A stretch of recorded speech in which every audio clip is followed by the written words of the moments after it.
Have you ever bought something on a whim? You just had to have it? Or maybe you've picked the fat-free yogurt over the one that says 20% fat, even though they're exactly the same thing. We all like to think we're these super logical, rational people. But are we really? Today, we're going to pull back the curtain on the hidden psychology that's actually running the show. All right, so let's take a quick look at what we're going to get into in this explainer. This is our roadmap into the super fascinating world of behavioral economics. First up, we're going to bust the myth of the perfectly rational person. From there, we'll dive into the mental shortcuts and, the hidden limits of our own logic that steer our choices every single day.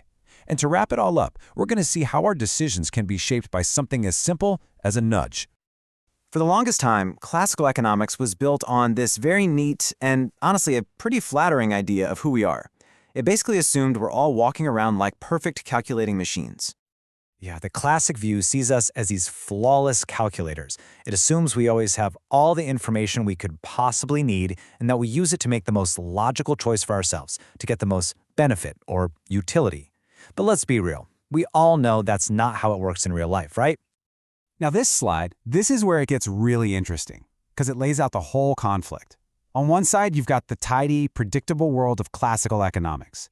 And on the other, you've got the messy, much more human reality that behavioral economics describes. We don't have perfect info, our brains have their limits, our self-control, it fails us, and hey, sometimes we actually care about other people. Imagine that.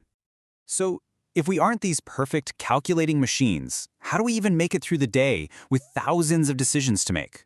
Well, the answer is heuristics, or what you can think of as mental shortcuts. They're these little biases that help us decide fast, but they're not always on the money. Okay, let's kick things off with our first shortcut, anchoring. This is all about the incredible power of the very first number you see. Once a number gets planted in your head, that's the anchor. It becomes the reference point for every decision you make after that. And this is just a brilliant example of the anchor in action. Now, Apple might not have started that $9.99 rumor, but it sure worked out for them. By anchoring our expectations way up high, the real price of $4.99 felt like an absolute steal, not just, a fair price. That's the power of the anchor. Next up is one of my personal favorites, framing. This bias shows that how you say something is often way more important than what you're actually saying. You can have the exact same information, present it in a different way, and get completely different choices. It's the same moose, right? The math is exactly the same. But study after study shows that most of us are going to grab the one that says 80% fat-free. Why? Because our brains are just wired to prefer the positive spin. Fat-free sounds good, like a win, while fat sounds bad, like a loss.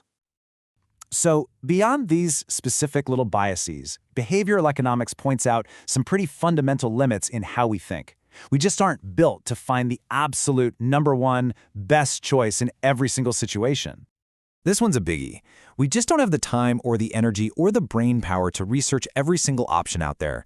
So instead of trying to maximize our benefit, we satisfice. We just pick an option that's good enough.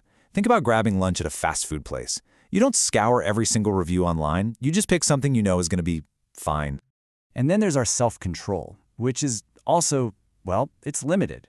This is that little voice in your head that says, just one more episode, or just one more cookie, even when you know you're going to regret it later.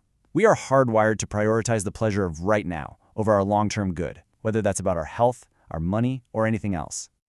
So, here's the crucial point.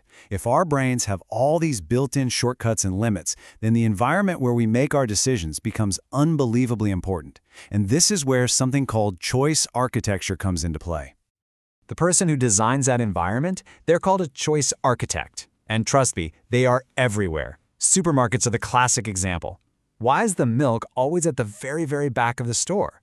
To make you walk past all those other aisles, full of temptations, increasing the odds you'll make an impulse buy. That's not an accident, it's by design.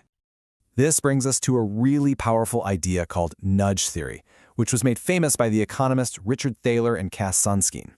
Now, a nudge doesn't force you to do anything. It just makes the better choice, the easier choice, or the more obvious one. And this slide shows just how powerful these nudges can be. To help fight obesity, you can use smaller plates, because we tend to eat whatever is put in front of us. To boost retirement savings, make it automatic. People are way more likely to stick with the default. And to cut pollution, use a little social pressure. Make the data public. No company on Earth wants to be at the top of the biggest polluters list. Okay, let's bring this all home and quickly run through the biggest ideas we've talked about in this explainer. First, we are not perfect calculators. We're human. Second, we lean on mental shortcuts like anchoring and framing to make decisions quickly. Third, our ability to be perfectly logical and disciplined has its limits, so we often just settle for good enough. And finally, knowing all of this means we can actually design environments that gently nudge all of us toward better choices. And that really leaves us with a fascinating question, doesn't it? By understanding these invisible forces that shape our decisions, we don't just become smarter consumers, we also get the power to become the choice architects of our own lives. So, what nudges are you going to create for yourself?